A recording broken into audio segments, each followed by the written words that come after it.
Nais po ba ninyong madakip ang aswang? Kung sa kalaliman ng gabi ay makakita kayo ng inaakala ninyong aswang.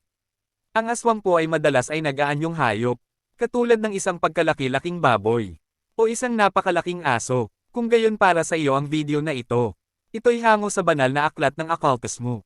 Pamamaraan ng pagdakip sa aswang. Kung ibig po ninyong dakpin ang aswang, ay kumuha po kayo ng puno o sanga ng dayap, at hagisan nito ang inaakalang aswang. At ito'y makikitang magiging tao. At kung ibig po naman ninyo na mamatay ang aswang, ay kumuha po kayo ng isang puno ng talahib, at siyang ihampas sa aswang. Narito naman po ang material na pagpapalayo. Sa masamang espiritu, paunawa, kumuha po kayo ng 7 puno ng tugi-tugihan, nakasama ang katawan, at patuyuan po ninyo ito sa init ng araw, nang lumutong ng maigi, at bayuhin po ninyo ito, hanggang sa maging parang alikabok. At ito ay ibabad ng lihim. Sa balis-bisa ng bahay ng may sakit. Ikaw ba ay may kakilala?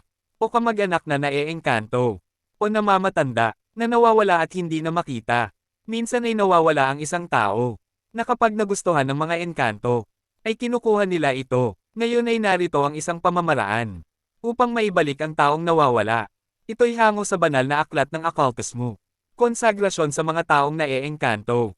O mamatanda na nawawala, at hindi na makita. Narito po ang pamamaraan. Kumuha ka ng isang basong tubig, na siyang iwiwisik sa palibot ng bahay, ng taong nawawala, o dili naman kaya ay kumuha ng isang bagong wales, na hindi pa nagagamit, na siyang winawasiwas, sa palibot ng bahay ng taong nawawala, o naengkanto, habang binabanggit ang mga sumusunod na orasyones. Narito ang orasyon. Exe, Panis, Angelorum, Factus, Sibus, Dietorum, Vere, Panis, Filiorum, Nun, Nitendos, Canibus, Haknata, Aminata, Haktaxit. Narito naman po ang panlaban sa maligno o pantasma. Kung kayo ay nakatira sa bundok, o sa lugar na inaakala nyong may maligno, at kung sakaling magpakita siya sa iyo, o dili naman kaya ay may sinapian ng maligno, ay maaari mong gamitin ang pamamaraan ito. Orasyon laban sa maligno o pantasma. Paunawa, banggitin o usalin lamang ang orasyong ito, at sila'y sasabog na parang alipato.